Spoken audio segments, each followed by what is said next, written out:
And I remember being unemployed and pretending to my mother that I was employed, and I'd get up every morning and I'd get out of the house and I'd go to a park and I'd read a book, and I was reading all of Roddy's books then, and I remember finishing that line, finishing it in Time Park and just breaking down. It really touched me. It's an amazing book, and yeah, it was just really a pleasure to have you down, and thanks for giving us your time and all that. And after, by the way, you might give us a bit of a spiel when you're done about fighting words, because we're going to get a few shillings. Okay, everybody, don't be dicks now. We're having an amazing night, so we're going to get a few quid off you, and it's going to go towards a charity which Roddy will tell you all about. So. And they won an amazing award last Wednesday. So we still need money. Cool. So there's your point there. Oh, lovely. Thank you very much. So I'll shut up talking and you can tell me.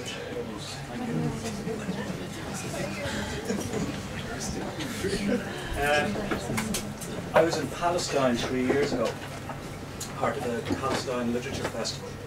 We moved from Jerusalem to Ramallah, to Bethlehem, to Hebron, and back to Jerusalem.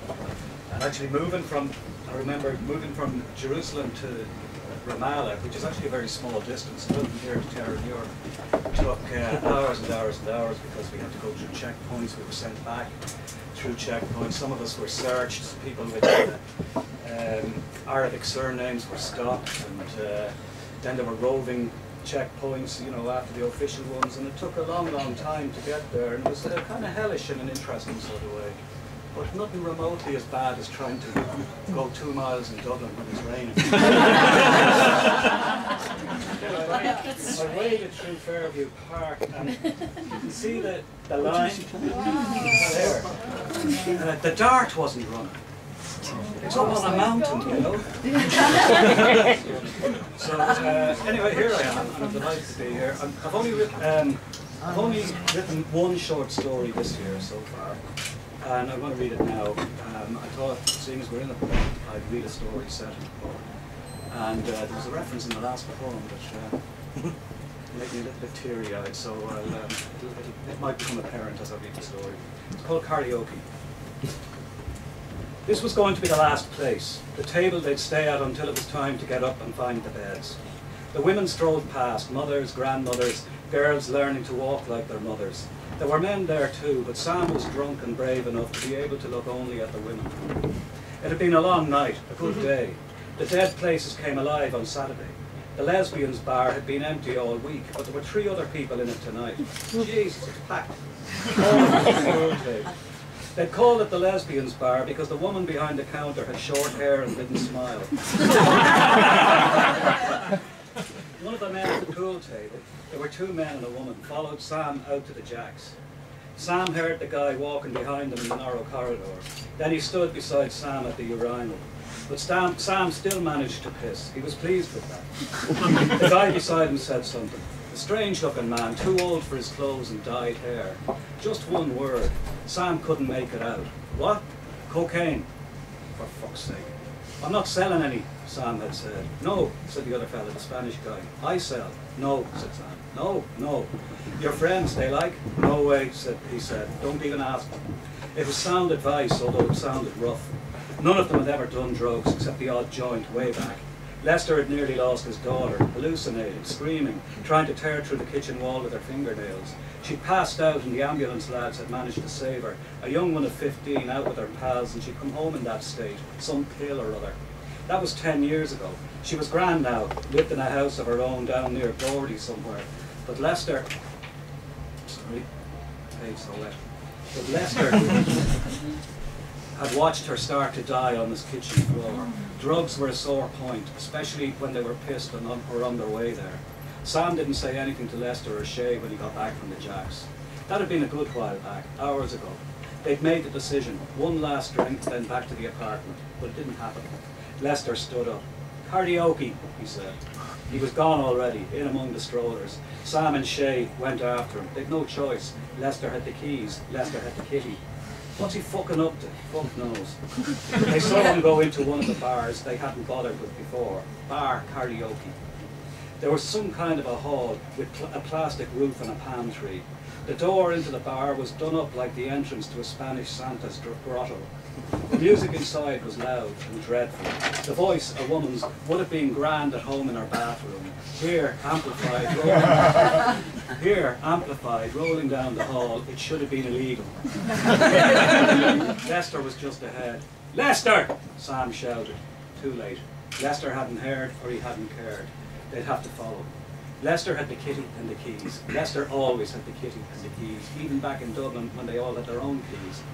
Lester was the man in charge. It rarely mattered, and it didn't really matter now. Santa's lintel was low. Sam had to duck. The woman with the microphone was probably 40. She was singing to about 12 other women, all about the same age. They looked like sisters, the lot of them.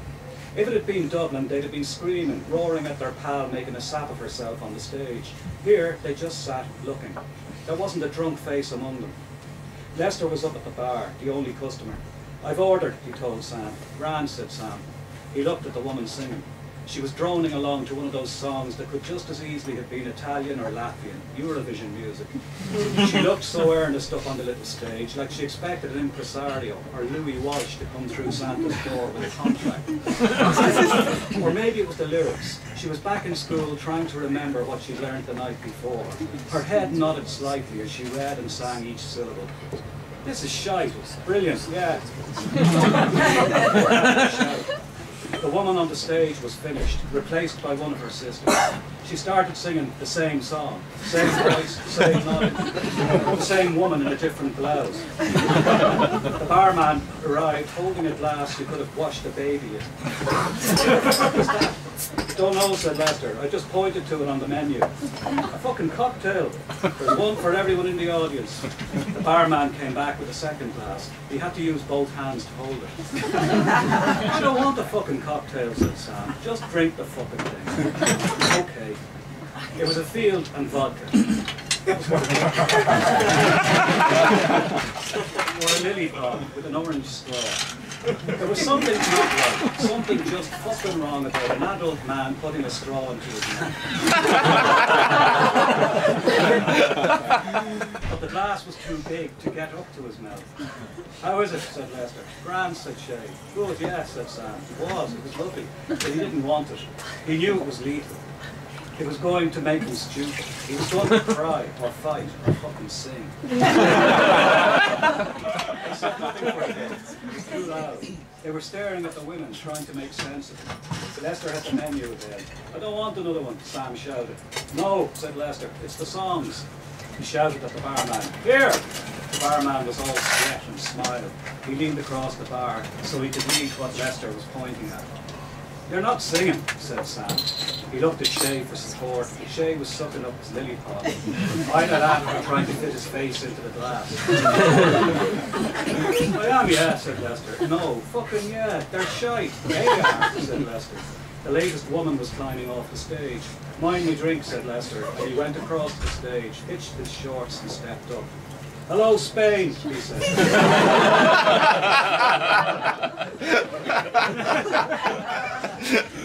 Shay whooped into his straw. Here's one I wrote earlier, said Lester. The barman pressed the button on the console behind the bar and gave Lester a thumbs up. The music started, a squawk and then notes. Oh, for fuck's sake. It was satisfaction. He was desperate. One note in his fucking head and it's a bad one. Sam wanted to go over and kill him. It was the drink, whatever it was he'd been sucking out of the bath beside him on the counter. He wanted to grab the mic from Lester's hand and end it. To get them out, back to the apartment. They were heading out of beer into spirits, out of drunk and into madness. Shay beside him whooped. He was upright again, clinging to the counter.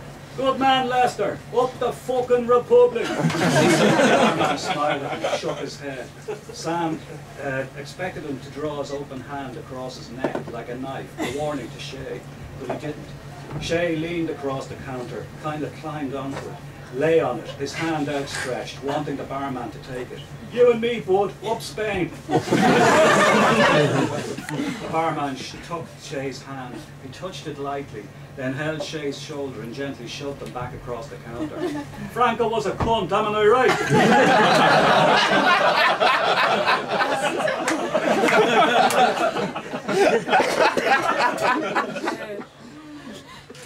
Esther was trying to persuade the other 12 sisters to clap. Come on, it's real music. Something was going to happen, nothing sure. It was already happening. Texts were being sent, knives were being honed, a hole was being dug. Sam could feel the morning's headache. He was having it now because he wasn't going to see the morning. Our man was gone. The women were moving, shifting. There was action outside, coming in. Come on, said Sam. What? He looked round for another door. Come on. Why? It was a wedding, coming through Santa's door. A gang of bridesmaids or something, all lively, lovely and laughing. They were younger than the Kareoke sisters. It was a gang of lads. They weren't hard men or assassins. They were in the good trousers and shirts, ties loosened, Spanish culchies.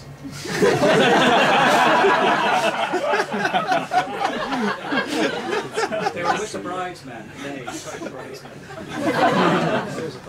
They were with the bridesmaids, or whatever the girls were, but not in the same way Irish lads would have been. There was nothing aggressive or even stupid about them. They hadn't been drinking. Lester had given up. Fuck yous and good night, he said, and came back to the bar. What's the story here? Wedding. How do you know? The guests, it was definitely a wedding, were still pouring in. They all turned to face Santa's door and started to clap, and the happy couple walked in. Fucking hell. See this? The bride and groom hated each other. Their friends' applause was a defence against the fact.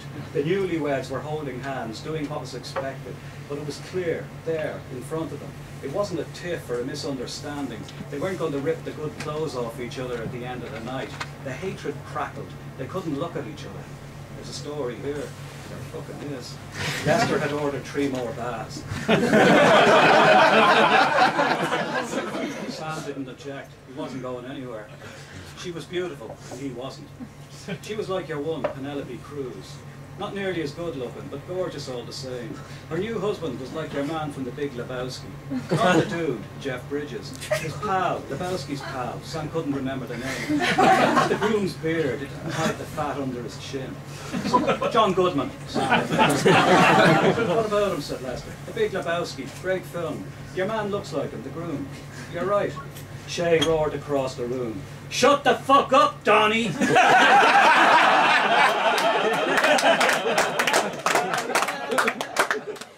up, for fuck's sake. The pies! Here's your drink. Look, shut up. She's pregnant, said Lester. She has to be. Makes sense. There's no other explanation, said Lester. Maybe he's filthy rich, said Sam. Look at her butt, said Lester. She's lovely. She wouldn't marry that prick for money. Maybe it is John Goodman. I'm going to check, said Shay. Where are you fucking going? It was too late to grab him. Shay was gone, straight up to the bride. Oh, fuck. Then he was dancing with her. The other girls and boys got out of the way, and Shay brought her around the floor to the one-note beat of a karaoke sister. The others joined in. Shay had started a dance. Takes the Irish to get the ball rolling. Don't start that aren't we great shite. It's good, but fuck off, said Lester. Do you think he tried to get off with her? God, I hope not. He won't. He's been a bit weird, but hasn't he? Well, if he drops the hand, I'm gone. Hang on, shut up. John Goodman was right beside them. He was handing bottles of San Miguel back over his shoulder, and Shay was coming back. She's not pregnant! He was right up at them now, still shouting. Definitely, she's not! Shut up, for fuck's sake! She's fucking gorgeous! Shut up! Shay saw John Goodman and started laughing. John Goodman was still passing back the bottles, still angry and laughable. Sam could nearly hear his teeth grinding. He looked at the bride. She was dancing with someone else, laughing. She didn't look like a messer. She was lovely. Look at this. John Goodman had put 3 bottles in front of him. For us? For you? Yes. Ah, thanks. They grabbed his bottle. They tapped his bottle with theirs. 1, 2, and 3. Congratulations, by the way. Yeah, fair play. Said John Goodman. Thank you. He'd stopped passing back the bottles. "Expensive round," said Sam. John Goodman smiled. "Do you speak English, son?" Sam asked him. Since he'd hit 50, Sam had been calling all younger men son. The man who'd lived, the sage, the fucking chieftain, the man who knew enough, although he knew fuck all. He knew his name and how to breathe and find his way back to the apartment. "No," said John Goodman. "Son, grand." They clinked bottles again. "You're a lucky fucking man," said Shay. Lester laughed. "Jesus." The four men looked out at the room, the mass of women and men, all young, all lovely. The bride was in among them, at home. Sam looked at John Goodman. He didn't feel sorry for him. He felt jealous. It was weird, but that was it. He was jealous. He'd have given anything to be furious like that again, to give a fuck, to be hated by that woman. "You'll be grand," he said. "Do you understand? You'll be grand. The dude abides."